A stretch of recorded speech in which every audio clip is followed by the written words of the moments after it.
বাংলাদেশে জাতির পিতা বলে কিছু থাকা যাবে না। আগে যারা ছিল তাদের জাতির পিতা ছিল শেখ মুজিবুর রহমান। আপনারা আসবেন, আপনারা এসে বলবেন জাতির পিতা জিয়াউর রহমান, এটা চলবে না। 1947 নাই মানে এই দেশে মুসলমানদের 190 বছরের ব্রিটিশ বিরোধী আন্দোলনের কোনো স্বীকৃতি নাই। বাংলাদেশ 1971 শুরু হয়নি, ওটা ডাহা মিথ্যা কথা। বাংলাদেশের নিজের সংস্কৃতি কৃষ্টি কালচার প্রমোট করতে হবে, যেটা উসমান হাদি বলেছে কালচারাল ফ্যাসিজমের বিরুদ্ধে আমাদেরকে লড়াই করতে হবে, যে কারণে তাকে জীবনও দিয়ে দিতে হলো। ভারতীয় আধিপত্যের কালচারাল হেজিমনি তার যতগুলো চিহ্ন আছে তার মধ্যে একটা বড় চিহ্ন হচ্ছে রবীন্দ্রনাথ ঠাকুরের শিরকি জাতীয় সঙ্গীত। এই জাতীয় সঙ্গীত বাদ দিয়ে দিতে হবে।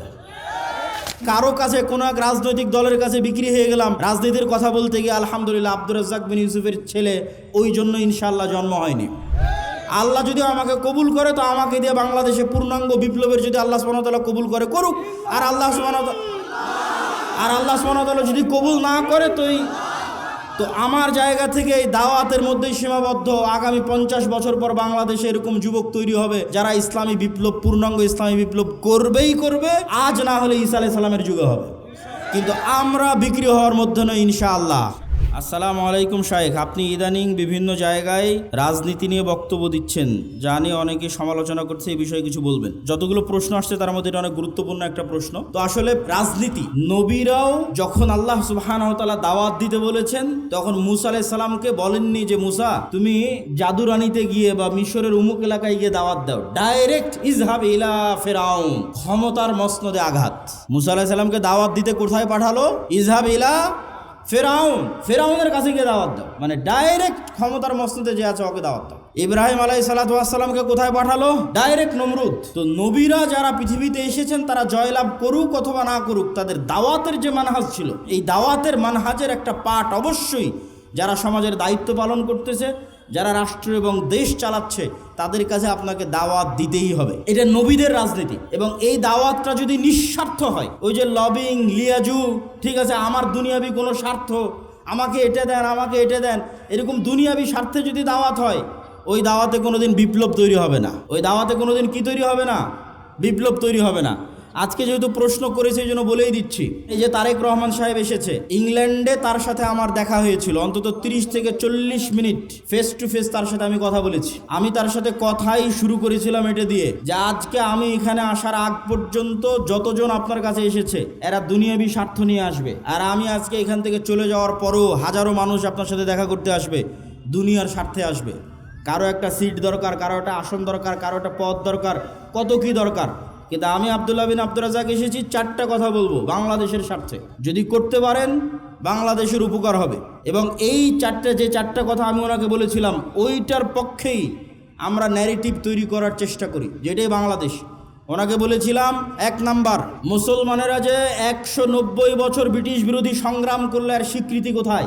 1797 সালের 23শে জুন থেকে 1947-এর 14 বা 15 আগস্ট পর্যন্ত 190 বছর ভারতের মুসলমানেরা, ঠিকই ভারতের হিন্দু এবং মুসলমানেরা সবাই যে ব্রিটিশ বিরোধী আন্দোলন করেছে তার স্বীকৃতি আছে। পাকিস্তানের মুসলমানেরা যে ব্রিটিশ বিরোধী আন্দোলন করেছে তার স্বীকৃতি আছে। তো বাংলাদেশের মুসলমানেরা কি করেনি? তিতুমির কে তাহলে? হাজী শরীয়তুল্লাহ কে তাহলে? এখানে যে ব্রিটিশ বিরোধী 1857-তে যে হাজার হাজার মুসলমান জীবন দিল, তাদের স্বীকৃতি কই? অতএব 1947-এর রাষ্ট্রীয় স্বীকৃতি দিতেই হবে। 1947 নাই মানে এই দেশে মুসলমানদের 190 বছরের ব্রিটিশ বিরোধী আন্দোলনের কোনো স্বীকৃতি নাই।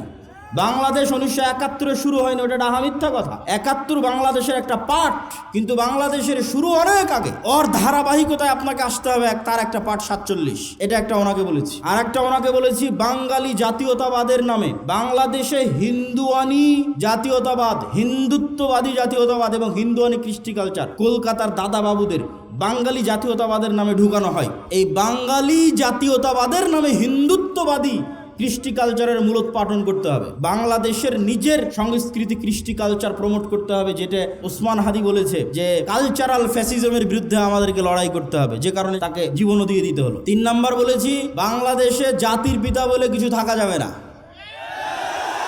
আগে যারা ছিল তাদের জাতির পিতা ছিল শেখ মুজিবুর রহমান। আপনারা আসবেন, আপনারা এসে বলবেন জাতির পিতা জিয়াউর রহমান, এটা চলবে না।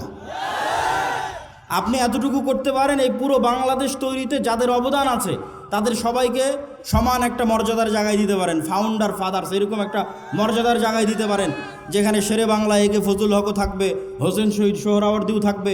এই অঞ্চলের মুসলমানদের যে ধারাবাহিক আন্দোলনের স্বীকৃতি আছে সেটার স্বীকৃতি থাকবে। 4 নাম্বার বলেছি, অত্র অঞ্চলে ভারতীয় আধিপত্যের যে হেজিমনি, কালচারাল হেজিমনি, তার যতগুলো চিহ্ন আছে তার মধ্যে একটা বড় চিহ্ন হচ্ছে রবীন্দ্রনাথ ঠাকুরের শিরকি জাতীয় সঙ্গীত। এই জাতীয় সঙ্গীত বাদ দিয়ে দিতে হবে। তো আমরা দাওয়াত দেই, আমরা কথা বলি, দুনিয়াবি কোনো স্বার্থ নয়। আলহামদুলিল্লাহ, আলহামদুলিল্লাহ, দুনিয়াবি কোনো স্বার্থ নয়। এবং বিশ্বাস করি যে বাংলাদেশে একদিন পূর্ণাঙ্গ বিপ্লব করা সম্ভব। আমি পূর্ণাঙ্গ বিপ্লবের স্বপ্ন দেখি চীন মৈত্রী সম্মেলনে, যেখানে বাংলাদেশের সকল রাজনৈতিক দলের নেতারা ছিল। ওখানে আমার 7 মিনিটের বক্তব্য শুনে দেখিও আমি পূর্ণাঙ্গ বিপ্লবের ডাক দিয়েছি। তাতে 30 বছর লাগুক, 50 বছর লাগুক, কিন্তু বাংলাদেশে সম্ভব। কেন সম্ভব? যদি সম্ভব না হতো আমি বলতাম না। বাংলাদেশে কয়েকটা কারণে সম্ভব। বাংলাদেশের 90% মানুষের ভাষা বাংলা, বাংলাদেশের 90% মানুষের ধর্ম ইসলাম। যদি এরকম হতো চিটাগাংয়ের ভাষা হিন্দি, রাজশাহীর ভাষা বাংলা, ঠাকুরগাঁয়ের ভাষা পাঞ্জাবি, আর সিলেটের ভাষা হচ্ছে কি বলে ওর নাম, আর একটা ভাষা ধরলাম গুজরাতি অথবা ধরলাম বিহারি, তাহলে আমি বলতাম না বাংলাদেশে বিপ্লব সম্ভব নয়। আবার যদি দেখতাম না এখানে অর্ধেক পাঠান বাস করে, অর্ধেক পাঞ্জাবি বাস করে, অর্ধেক অমুক বাস করে না, তাহলে আমি বলতাম এখানে বিপ্লব সম্ভব নয়। আবার যদি দেখতাম এখানে 50% মানুষ হিন্দু, 50% মানুষ এখানে খ্রিস্টান, বিপ্লব সম্ভব নয়। বাংলাদেশে যে কোনো একটা আদর্শের উপর বিপ্লব খুবই সম্ভব, কেননা এখানে 90% মানুষের ভাষা বাংলা, বলে বাংলা, লেখে বাংলা, সংস্কৃতি বাংলা। আবার 90% মানুষই ইসলামে বিশ্বাস করে। ফলত এখানে আলাদা কোনো বিভেদ নাই।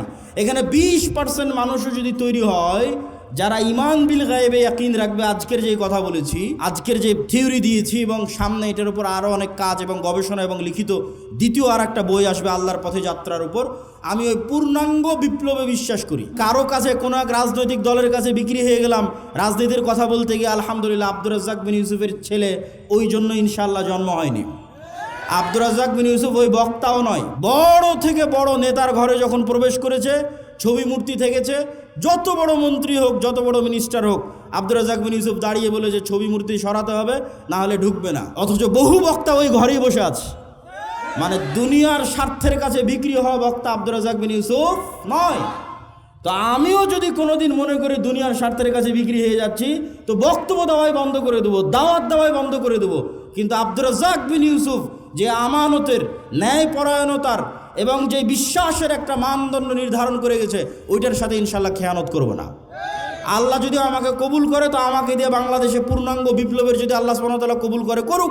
আর আল্লাহ সুবহানাহু ওয়া তাআলা যদি কবুল না করে, তো আমার জায়গা থেকে এই দাওয়াতের মধ্যেই সীমাবদ্ধ। আগামী 50 বছর পর বাংলাদেশে এরকম যুবক তৈরি হবে যারা ইসলামী বিপ্লব, পূর্ণাঙ্গ ইসলামী বিপ্লব করবেই করবে।